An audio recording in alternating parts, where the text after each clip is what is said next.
Je te dis pas que je serai là au même endroit, au même moment, à la même heure à chaque fois. D'ailleurs, je vais bouger d'endroit dans pas longtemps. Il y a une petite histoire comme ça d'un gars qui va voir un maître de méditation et il lui dit quel conseil tu peux me donner pour méditer. Grosso modo, hein, l'histoire. Et le gars lui dit ben, prends 30 minutes par jour et médite. Et le mec dit ah, mais j'ai pas 30 minutes par jour. J'ai pas. Et donc là, le maître de méditation lui répond, mais si tu n'as pas 30 minutes par jour, je te conseille vraiment de prendre 1 heure par jour pour méditer. Donc ça en dit long sur le message, parce que si tu ne peux pas t'observer intérieurement, c'est que tu es pris dans quoi en fait? Quand je te parle de t'observer intérieurement, c'est très important. Par exemple, là, récemment, je reçois le message d'une personne, en tout cas j'ai l'interaction avec une personne qui, qui veut en finir avec sa vie, etc. Puis qui me dit ah, mais moi je suis trop émotionnel et puis toutes ces techniques c'est bien mais je sais pas si c'est une croyance limitante mais voilà les appliquer dans mon quotidien c'est pas facile. C'est vrai que les émotions peuvent nous submerger. Les émotions ça peut être très puissant et en réalité ça peut être une souffrance énorme, une douleur émotionnelle énorme. Cette douleur émotionnelle, cette prison mentale, hein, cette douleur euh, vraiment sensorielle importante, elle peut même être beaucoup plus forte qu'une douleur physique. Tu as à côté le poids de la douleur émotionnelle qui revient sans cesse, qui ne s'arrête pas. Euh, c'est, euh, Ça peut être bien plus insupportable qu'une douleur physique. Donc, il y a effectivement des solutions à ça, c'est clair, net et précis. Maintenant, je crois aussi que là où il est possible de faire un travail très rapide, par exemple avec les techniques de mental switch, les techniques que sans doute vous connaissez pour certains ici, euh, bon, les techniques d'hypnose, les techniques de PNL, elles nous permettent quand même de rapidement reprogrammer les émotions, rapidement reprogrammer le mental, etc. Mais si on revient simplement à là, ce que je ferais spontanément si j'avais une émotion qui me déborde, etc. Bon, en fait, il y a plein de solutions en réalité, hein. Je ne peux pas te dire ce que je ferais. Mais ce qui me vient aujourd'hui, ce que j'ai envie de te dire aujourd'hui, c'est c'est mais quand l'émotion surgit, si on reprend la dernière vidéo, elle surgit d'où? D'accord? Si je prends l'émotion lorsqu'elle surgit, qu'elle est déjà là, tu vois, Hiroshima, tu vois, le truc qui commence à démarrer là, ici, là, tu vois, et ça démarre comme ça, c'est une métaphore, hein, je te dis pas, ça dépend, les émotions, elles peuvent t'arriver, elles peuvent te venir, elles peuvent, ça dépend, peu importe la façon dont ça se manifeste chez toi. Mais si tu les prends au moment où, tu vois, l'herbe, elle a déjà bien poussé, tu vois, le truc, il est comme ça, c'est sûr qu'à gérer, c'est pas forcément le plus simple. Par contre, si tu prends l'émotion à la racine, c'est-à-dire de là où elle arrive, tu es dans ton bordel émotionnel, le truc il est comme ça, tu peux être en colère, tu peux être triste, tu peux être blablabla, ok. Regarde vraiment d'où ça démarre, d'accord? Si t'as pas encore compris ça, simplement reste attentif au... Ok, reste attentif et fais en sorte de ressentir, si tu préfères, d'où ça arrive. Hein. Où est-ce qu'elle est la source, l'origine? Où est-ce qu'elle est la source et l'origine? Porte ton attention à cet endroit-là. Et puis bien sûr, il y a les présupposés de tout ce qu'on communique dans le zéro mental. Si tu es pleinement identifié à tes émotions, moi c'est vrai qu'aujourd'hui, bon bah voilà, j'ai un peu de recul là-dessus, c'est vrai que je sais profondément que je ne suis pas mes émotions.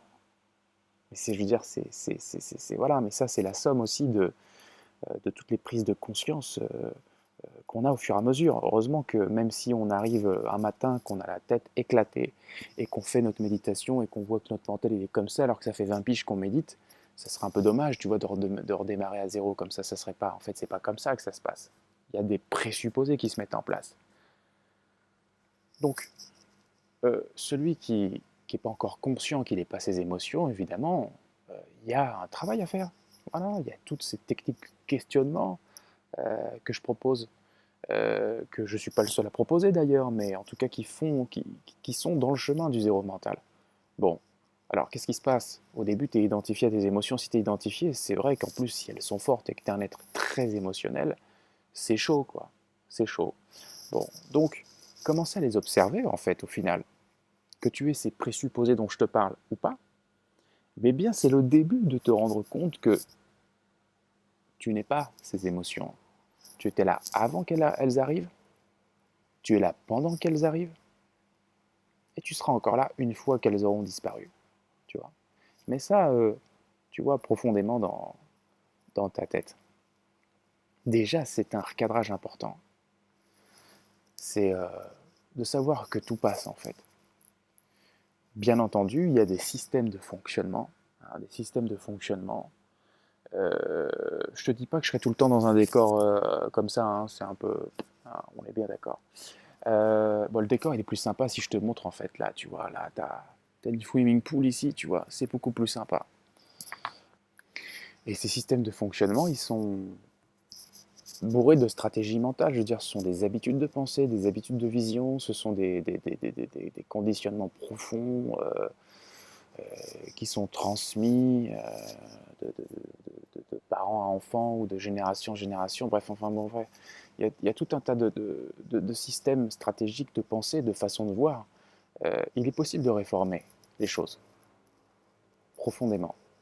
Alors, c'est pas forcément flash, hein, tu vois, changement rapide, c'est vrai, quand on voit des gens arriver en consultation qui changent vite, ils changent vite, vraiment, tu leur poses la question encore 6 mois après, ils sont encore dans le changement, tu vois. C'est-à-dire qu'ils ont déjà changé, je veux dire, ils sont dans la continuité du changement, dans le prolongement de tout ça. Je te dis pas non plus que c'est une solution miracle et que ça fonctionne 100% sur chaque personne à la première séance, tu vois ce que je veux dire. Mais voilà, on a quand même des choses, des techniques puissantes et je crois que ces techniques-là, ben, la grande limite de ces techniques-là, c'est pas la technique, c'est nous, c'est la façon dont on l'utilise. Tout comme si j'applique à moi des techniques, c'est vrai que peut-être qu'il y a des choses que moi-même, hein, je ne vais pas forcément faire ou bien voir, alors que je le verrais mieux chez l'autre. Hein, d'où l'intérêt de se faire accompagner. Donc on a nos systèmes émotionnels, tu vois, et stratégiques, et il y a des êtres qui sont beaucoup plus sensibles que d'autres. Je crois que profondément, hein, mais vraiment, quand tu retrouves ton soi, tu vois, en tout cas une bonne partie de ton soi, enfin, tu vois, que tu te rapproches de ce point zéro dont on parle, véritablement, ça te permet de te sortir de ce genre de truc. Alors ouais, c'est peut-être utiliser le bazooka pour tuer une mouche, tu vois ce que je veux dire. C'est-à-dire que si c'est juste une petite émotion et que je te dis, ouais, t'as qu'à rechercher ton soi, c'est vrai que moi, je suis le premier à te dire que une personne qui vient en consultation et qui vient juste pour enlever une peur ou une petite émotion ou une gêne, je vais pas la brancher sur le point zéro, je veux dire, c'est clair, net et précis. On va travailler sur un plan plutôt type mental switch, tu vois. Ah, regarde sur le site internet si ça t'intéresse. Donc bon, il faut voir, mais bon, si tu regardes ces vidéos, c'est que probablement tu es intéressé par le développement personnel, que tu l'appliques sans doute déjà à toi-même, tu vois. Et ben, voilà, je crois que de toute façon, quoi qu'il arrive, en fait, c'est ça. Quoi qu'il arrive, que ça soit lent ou rapide, quoi qu'il arrive, faut y aller. Je veux dire, si ça te prend du temps, voilà, moi, j'ai eu un petit souci, par exemple, physiquement, je te donne un petit exemple comme ça, un petit souci physiquement, à la cheville, j'ai pas pu continuer le sport que je faisais là à l'époque. Je me suis mis au yoga pour la réparer. J'ai utilisé ma tronche, hein, mais c'était un bon bénéfice secondaire pour pratiquer le yoga aussi. Bon, bah voilà, tu vois, ça aurait pu partir au bout de 3 séances, mais bon, c'est parti au bout de 200 séances. Voilà. Parce que le corps, il avait quand même un trauma, tu vois, assez profond. Bref. Donc tu vois, peu importe le temps que ça prend, en fait, on est là pourquoi. Je vais être le premier à te dire qu'on n'est pas là non plus pour faire de la thérapie toute notre vie. D'où l'intérêt de cette zone zéro, de ce point qui est antérieur à tout problème quelque part. Mais quand bien même, je veux dire, c'est encore une fois ce que je disais à quelqu'un d'autre. Tiens, je parle beaucoup aujourd'hui, hein, mais remarque, bon, c'est de l'information. Ouais, ben, elle me dit: «Ouais, mais moi, je travaille avec mon développement personnel, OK, ça va mieux des fois, mais après, c'est ras le bordel». Je dis: «Oui, mais OK, c'est un peu considère que c'est un petit peu comme une maison, tu vois? Tu ranges bien ta maison, mais tu vois, tu vis dans ta maison, donc il se peut qu'il y ait des choses qui se dérangent, il se peut qu'il y ait des invités qui foutent un peu le bordel, tu vois? C'est rarement des invités qui viennent ranger chez toi, tu vois?» Et bref, bah, du coup, on entretient tout ça. On entretient tout ça. Ça s'entretient, en fait. C'est une dynamique. Véritablement, tant que tu n'es pas installé dans ton point zéro de façon permanente, tu es toujours exposé à ce qu'il y ait des réminiscences, des choses qui viennent de l'inconscient. Tes états modifiés de conscience changent en permanence. En fonction des états modifiés, tu peux retrouver des trucs. Tu te dis, mais c'est quoi ce truc qui revient?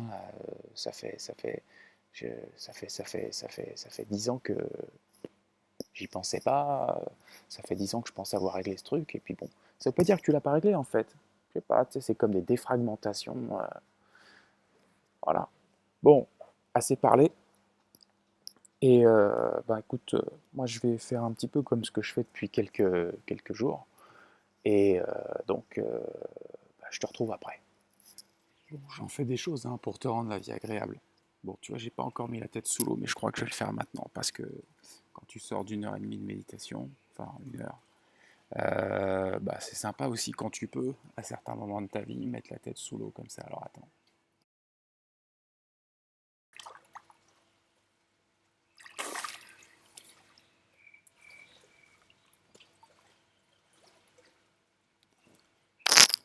Bref, on n'est pas là pour faire de la figuration.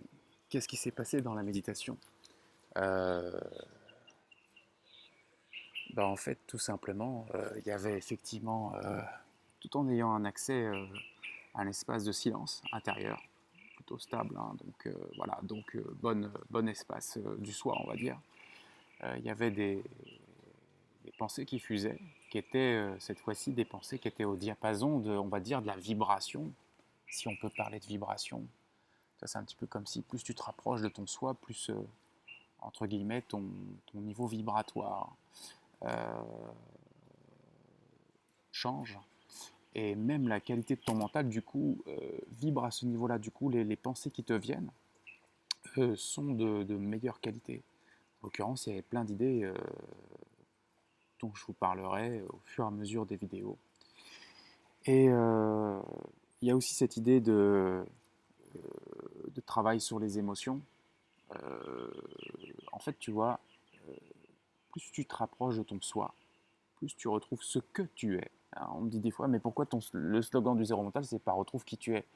Bah, qui tu es, c'est une identité. On parle de l'identité quand on parle de qui l'on est. Quand on parle de ce que l'on est, on retrouve ce qui est au-delà de l'identité, ce qui est sous-jacent à ce que tu crois être, c'est-à-dire ce que certains appellent ta nature véritable, ou en tout cas la nature de ce que tu es, hein, peu importe. Euh, Ensuite, la façon dont on le définit, encore une fois. Mais quand tu retrouves, quand tu retournes au minimum, tu vois que tu te rapproches, hein, comme tu pourrais te rapprocher de ton propre soleil, tu vois, mais même si tu te rapproches et que tu ne l'es pas encore complètement, mais que tu l'as pas encore complètement retrouvé, j'entends, mais que tu t'en rapproches, déjà il y a une radiance, tu vois, il y a quelque chose qui se passe. Et donc forcément, ça va jouer, ça va teinter sur la qualité mentale. Et là où il y a quelque chose d'intéressant par rapport aux émotions, c'est que plus tu te rapproches de cet espace, pour moi c'est un peu comme, tu vois, un trou noir qui absorbe la matière. Et bien plus tu te rapproches de cet espace du soi, plus ça absorbe complètement, mais pas moins efficacement qu'un trou noir. Tu sais qu'un trou noir, quand tu approches quelque chose, a priori, si j'ai bien compris, ça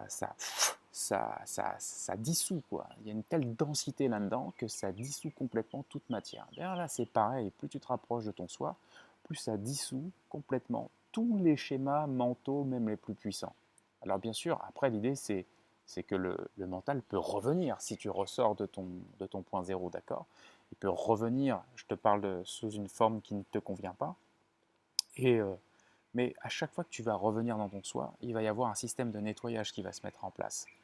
Donc au fur et à mesure, c'est un petit peu comme si tu passes le truc dans la machine à laver. Puis la deuxième chose, c'est que si tu es dans ton point zéro et que tu, quelque part, reconsidères l'objet ou la situation qui posait un problème auparavant, euh, émotionnel, eh bien, il va y avoir un recadrage de point de vue qui va se mettre en place. Et à ce moment-là, le cerveau reprogramme. C'est le principe de la reprogrammation rapide de l'inconscient. Quand on dit rapide de l'inconscient, bon, des fois, ça peut nécessiter plusieurs répétitions, mais quelque part, ça reste complètement accessible et rapide. Donc voilà, je ne vais pas t'en dire beaucoup plus sur cette vidéo parce qu'elle a déjà duré assez longtemps. Et je vais quand même terminer avec une petite phrase qui correspondra à ce que je t'ai dit au tout début. C'est, je ne sais plus qui a dit ça, c'est une personne célèbre qui a dit ça, sans doute. En tout cas, la phrase c'est est esclave celui qui ne dispose pas des 2 tiers de son temps. Et c'est une phrase qui est lourde de conséquences, hein, qui a son sens, surtout dans nos sociétés modernes, tu vois, où tu cours après plein de choses, etc. Mais justement, j'apporte une petite précision par rapport à ça. C'est que quelque part, les 2 tiers de ton temps dont tu ne disposes peut-être pas encore complètement, réfère-toi vraiment à ce qui se passe dans ta tête, parce que pour que tu aies un environnement, l'organisation de ta vie qui est celle qu'elle est aujourd'hui, elle correspond forcément étroitement à tes constructions mentales et la façon dont tu considères ta vie déjà. Les choses que tu acceptes, les choses que tu n'acceptes pas, les choses qui font sens pour toi ou moins. Et peut-être que justement, pour disposer des 2 tiers de son temps, ça demande euh, de recadrer des choses en soi, de réformer des choses en soi et commencer par gagner de la place en soi. Et c'est là-dessus que je vais finir, puisque quand on parlait d'émotion aussi, si tu reprends le livre Zéro Mental, on te dit que tout simplement l'absence de présence fait qu'il y a un mental, en tout cas, qui n'est pas forcément de la meilleure qualité, qui se met en place. Et plus tu es présent, il y a différentes façons d'être présent. Tu sais, tu n'es pas obligé forcément d'être dans le point zéro pour déjà être plus présent dans ton corps. Ça, c'est le principe du mental off, c'est le principe de certains arts martiaux, etc.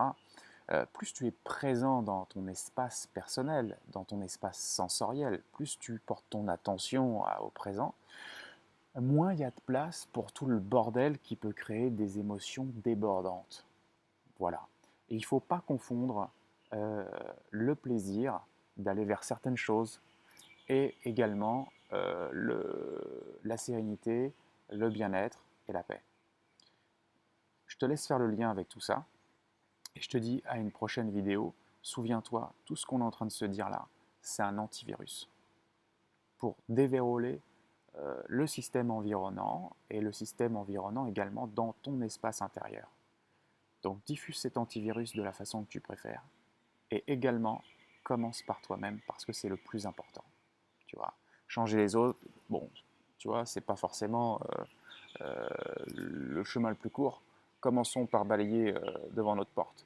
Et en même temps, ça n'empêche pas de sensibiliser les autres, mais sois en premier. Et je te dis à très bientôt.